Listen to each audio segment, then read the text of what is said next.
خبر آپ کو دیں گے، پنجاب فلور ملز ایسوسی ایشن نے گندم کی قیمت کو جواز بنا کر آٹے کی قیمت بڑھا دی ہے۔ 20 کلو آٹے کے تھیلے کی قیمت میں 100 روپے کا اضافہ کیا گیا ہے۔ مزید تفصیلات حاصل کریں گے ڈان نیوز کے نمائندے علی وقار سے۔ علی وقار، بتائے گا کیا مزید تفصیلات سامنے آئی ہیں؟ قیمت میں واقعی میں اضافہ ہوا ہے یا کوئی اور وجوہات ہیں اس اضافے کی؟ آج بالکل فلور ملز مالکان کی جانب سے یہ موقف اختیار کیا گیا ہے کہ اس وقت اوپن مارکیٹ میں جو گندم کی قیمت ہے وہ 4,300 روپے سے بڑھ کر 4,700 روپے ہو چکی ہے، جبکہ 20 کلو آٹے کا جو تھیلے کی قیمت ہے اس میں 100 روپیہ اضافہ اس تناسب سے کیا گیا ہے، جو کہ 2,650 سے بڑھ کر 2,750 روپے ہو چکا ہے۔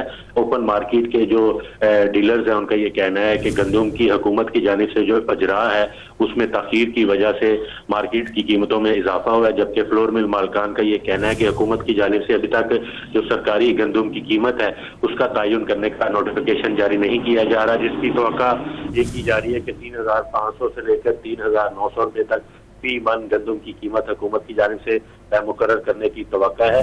حکومت جلد از جلد ان قیمتوں کا تعین کرے، جس کی وجہ سے مارکیٹ فورسز اور دیگر جو عوامل ہیں ان کو گندم کی قیمتوں کے بارے میں پتہ اور ذخیرہ اندوزی کی جو روک تھام اس میں مدد ملے، جس سے آٹے کی قیمتوں کو بھی قابو کیا جا سکتا ہے۔ بہت شکریہ علی وقار آپ کا۔